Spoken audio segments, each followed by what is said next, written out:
Hey folks, it's Matt once again. Welcome back to another review, sort of the end of the little Jet Li mini marathon. And I'll review some of his other films way down the road, like Fist of Legend, some of his stuff from overseas. But just wanted to do a little mini marathon of some of his American or French or so forth productions, like Romeo Must Die, The One, Cradle to the Grave, Forbidden Kingdom, Kiss of the Dragon, which is my favorite, and Unleashed, which is my second favorite. If someone were to ask me what my three favorite Jet Li films, it'd be Kiss of the Dragon, this film, and then Fist of Legend. Kiss of the Dragon will always be my favorite. I explain in my review as to why. For those interested, feel free to check it out. This, it's a great action film, but it also has a solid story. It has a cool premise, where Jet Li, when he was a kid, he was taken by Bob Hoskins, who, may rest in peace, very talented actor. He could play a good guy at Who Framed Roger Rabbit, and a good bad guy in this film. And even in a film like Super Mario Brothers, which most people hate, I liked the film. I said in my review of that one why I liked it. Again, for those who are interested, feel free to check it out on my channel. But I liked that movie. But even if people hate the movie, they at least admit that Bob Hoskins was good in it. I know he hated the film. He was in Hook. He was in a lot of movies, but very talented actor. Anyway, he took Jet Li when he was a kid and raised Jet Li like an animal. And Jet Li became his obedient dog. That's why in other territories this is called Danny the dog. And so he has this collar on, and anytime Bob Hoskins goes around with his men collecting money or a debt here, money there, collections, and if they don't pay or start trouble, Bob will take this collar off and tell Jet to get them or kill them. And Jet will do it because he's been trained and raised like a dog, like an animal. He lives in a cage under the floor, has to eat from the cans with his hands, and he's just out of it. And then one day he meets Morgan Freeman, who is this blind piano tuner, and that sort of starts the gears rolling. And I'll get more in depth as I go along, but one thing leads to another, and it becomes where Jet Li decides that he will serve no master, he will become his own master. And I think this is a very solid story. Jet Li does great in the action, but he does perfectly fine in the acting. Morgan Freeman is a class act. Anytime he's in a film, it's just a great actor. I mean, anytime I think of a drama, I always say The Shawshank Redemption because it's a fantastic film. But there's been so many other flicks with Morgan Freeman, and I don't know if I've ever seen a bad Morgan Freeman performance. He's pretty damn good and just brings a lot of class to a production. Bob Hoskins, he's relishing his role as the bad guy. The action and fight scenes are fantastic, done by Ewan Wolpine. And he's worked on The Matrix, he's worked with Jet Li many times in other films. And thankfully, it's less wire fu and more down to earth, but still fantastic fight choreography. You understand what's going on. It's no shaky cam, no schizophrenic editing, beautiful martial arts. Moves at a really good pace. It's an hour and 40 some minutes, but never got bored one instance.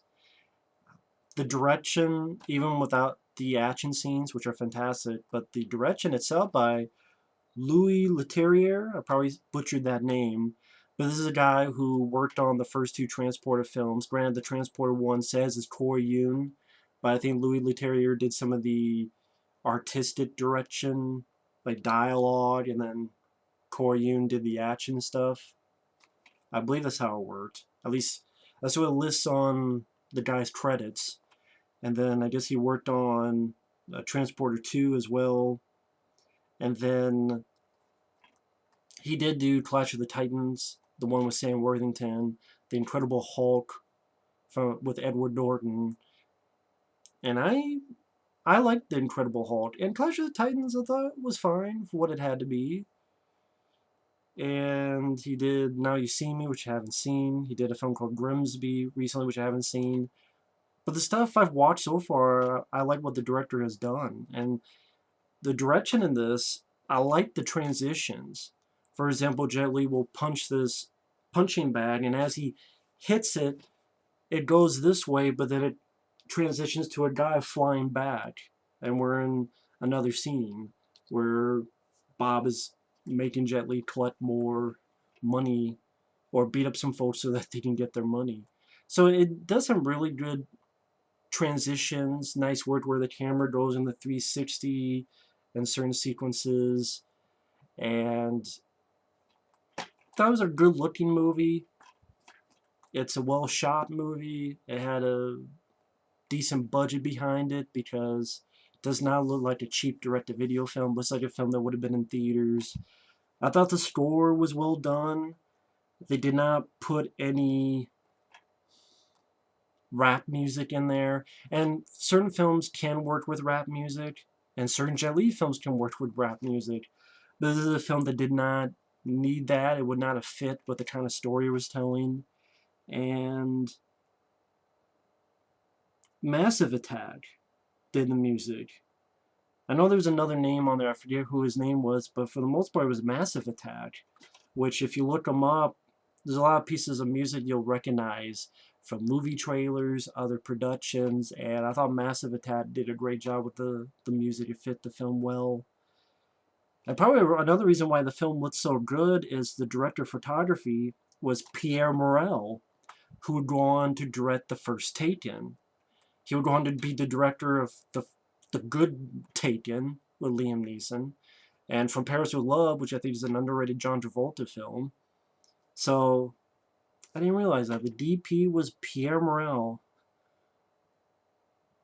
Yeah, so no wonder it looks good. He made The First Taken look good, and he knew how to film action. Too bad he didn't come back for those sequels, but yeah, and the choreography by Yuen Wu Ping, excellent. And I'll give more into spoilers right now, but I'll just say it's a great action movie, beautifully shot, solid story, has some good emotional payoffs, as well as wonderful fight sequences and a talented cast. I mean, Jet Li does fine. People can knock his acting. I think he does perfectly fine in this role. I would say it's probably his best acting role. And Morgan Freeman, Bob Hoskins, two very talented actors. The teenage girl who is sort of Morgan Freeman's daughter, uh, where Morgan Freeman married her mother, and they have a great relationship with each other. She was not annoying. She wasn't irritating. She worked fine. Scott Adkins actually has an appearance in this, watching again, because there's a sequence where you're in this empty swimming pool and this fight has been set up, and Jet Li's supposed to fight one guy, and then they throw a bunch of other guys at Jet Li, and one of them that they throw at Jet is Scott Adkins. So you have an early look at Scott Adkins. I'm like, holy shit, it's not him, but it's this scene here. That's not Scott Adkins there, but it's this scene where Jet Li has to fight these guys off. And at the end, it's like, oh shit, that's who that is. But get more into spoilers starting now, if you don't want to see more or hear more about it. The movie starts out with a bang. I mean, Bob takes the collar off, says get him, and he fucks everyone up, does this double drop kick on these two guys that fly out the window. Just great fight scenes here. Fast repeated punches to the face, using a lot of headbutts, slams the head to the floor, just a lot of great fighting. And again, you really feel sorry for Jet's character because he's kept in this cage in the floor, eating from a can. This sort of sad thing where there's this ratted up teddy bear, and Jelly sort of does these sit-ups and touches it, does the sit-up again, touches it. and just so shows how deteriorated his head is because of this treatment. He's bleeding from his head, but he doesn't even realize. They give him this bandage. They, oh, patch yourself up, but he's been so, I don't know if desensitized is the word, but so put down emotionally that he doesn't even know what bandage is for, to bandage his own head. So he's like reading this ABC book, and blood starts dropping from his head onto the book. You really feel sorry for the guy. And yeah, some really nice transitions, like I mentioned, with hitting the punching bag and then flows into the guy flying back. And the bad guys, Bob Hoskins and his group, are going around collecting money. And at one point, one guy realizes, well, if I don't take his collar off, if I don't let you do that, then we'll be fine. So Bob Hoskins' men are getting beat up, and Jet's just standing there because he's been trained only do something when that collar's off. But Bob is able to get his own hooks into these guys, gets mad at Jet Li for standing there.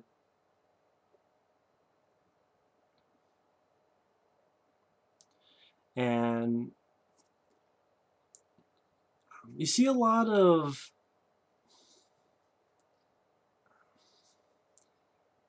it's weird. This is just a 2005 film, so people go, oh, you only talk about the 80s and 90s. This is a 2005 film, and it shows they could film action scenes very well and choreography very well. Even when Bob finally gets the collar off and Jet Li's now able to beat up and he's fucking these guys up, and includes this scene here, pulling these guys to the floor. I'm not going to go in depth detail every punch or kick. Feel free to check out the film to see that. But beautifully done. And then at one point, they go to this place and they go off to find this guy. And it just so happens Morgan Freeman's there to tune a piano, and Jet Li is drawn to it, and Morgan Freeman's very friendly to him and teach him about this piano. And that sort of starts the gears going for him. Then Bob is propositioned for this underground fighting to the death, and this other guy says, well, you have to go through this guy first. And Bob takes the collar off and tells Jet to kill him. There's this big guy with a mask on, and Jet Li just comes in and just gives like 3 or 4 punches right to the neck. Boom, boom, boom, boom, boom. Boom, kills the guy right there. Very well done, brutal. Ooh, shit. And then they're going back, and their car gets fucked up. Very nicely done. Some decent usage of slow-mo. They don't overuse the slow-mo. When it's used effectively. Zack Snyder is a comparison of a guy who can overdo that to a point of, okay, calm down. John Woo, on the other hand, he can overdo it, but he's still doing it very well because he knows what the fuck he's doing. But yeah, the car gets fucked up. Jet Li sort of wandering around, meets up with Morgan Freeman, gets patched up, given food, and starting this new life for the next month or so where it's taking him grocery shopping. The teenage girl treats him well too, gives him ice cream, montages with some really nice music in the background by Massive Attack, I'm guessing. Could be another piece of music. Showing him stuff, movies, music, and even gets to the point where he's able to take the collar off and she kisses his neck, and uh, you have a really nice scene. See, this film has a heart to it. I think that's what I'm getting at. It's an action film with fantastic fight scenes, but it has a great heart to it as well. Because you have this really nice scene where Morgan Freeman talks with Jet about how him and the girl are there temporarily, and they gotta go back home. And you're thinking, okay, well, he's going to say, you can't come with us or something. You gotta find another place to live. But no, instead he says, we would like for you to come with us, your family, and families are together. And Morgan Freeman sells it very well, and Jet Li gives a really great, true reaction. Didn't seem fake or phony. And it just makes you smile and go, okay, yeah, has a good heart to it. Sally, one day, Jet Li's out side and meets up with a guy he knew and leads back to Bob Hoskins and leads back to fighting in this swimming pool and this empty swimming pool. And Jet goes, I don't want to fight anymore. I don't want to fight anymore. And unfortunately, he's pushed into fighting. And that's where, he fights this one guy. And then they throw more and more in, including Scott Atkins. And then they throw weapons in. And, Jelly has to defend himself with this metal pole and, beating people up left and right. Again, I'm not going to go in depth in that. See the film. Just I don't want to ruin even that, and I would not do it justice explaining in detail. But he won't kill. And after all the fighting, Bob Hoskins goes in and shoots one of them. And I thought Jet Li did a great job where he turns and goes, no more killing! It could look cheesy or corny or whatever the hell people use nowadays to describe stuff. But to me, it was an earned reaction. And Bob Hoskins is pissed at him, beating them up, saying, you're my dog. I'll say when there's no more killing. They're going in a car. Jet Li takes the wheel and flips the car over, able to go back to Morgan Freeman and the girl, and able to find out what happened to his mom, whose mom was a really great piano player. And then Jet Li remembers that his mom was killed by Bob Hoskins. And that's where Bob and them find where Jet Li's living at, and that's where you get the showdown. Jet Li fighting some guys back and forth, doing the double drop kick on two guys that go out the window. Just in a fight with this guy with this white robe, very well done, especially this part where it leads to this woman's bathroom and this tiny stall in the bathroom. And they're having this fight scene in such a small space. Like punching, kicking, kneeing each other, even biting each other, Jet Li biting the guy. Very well done and well filmed. And it looks brutal. It looks like it hurt the film. It looks like there was a lot of pain involved. Kiss the guy out the window, and Jet Li tries to save the guy, but the guy falls anyway.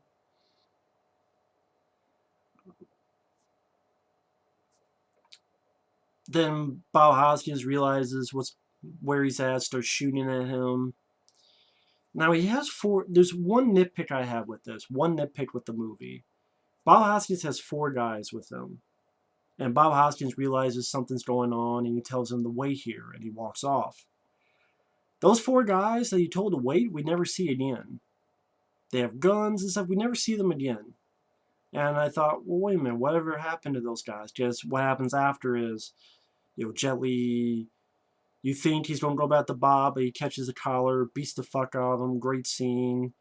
Bob wants Jet to kill him to be the animal, but Morgan Freeman says, no, you're better than that. You'll go to jail if you do that. You'll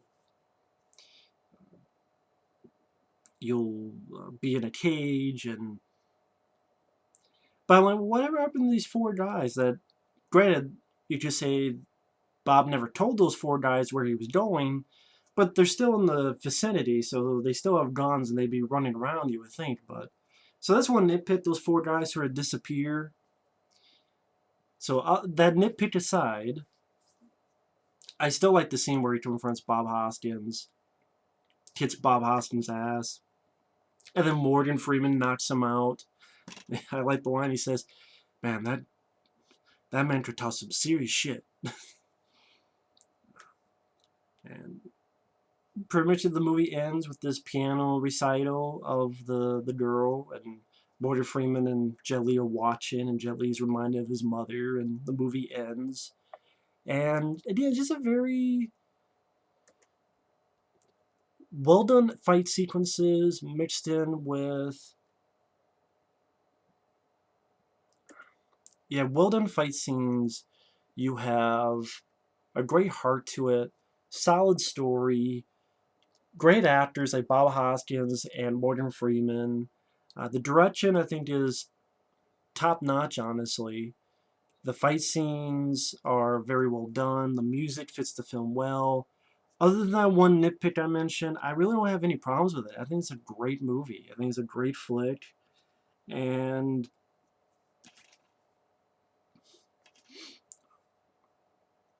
Yeah, I think this is definitely a film that is underrated. Definitely say it's underrated. It does have a good rating on IMDb, but the reason I say it's underrated because no one talks about the film. No one ever mentions the film. When the movie came out, it bombed and it bombed badly.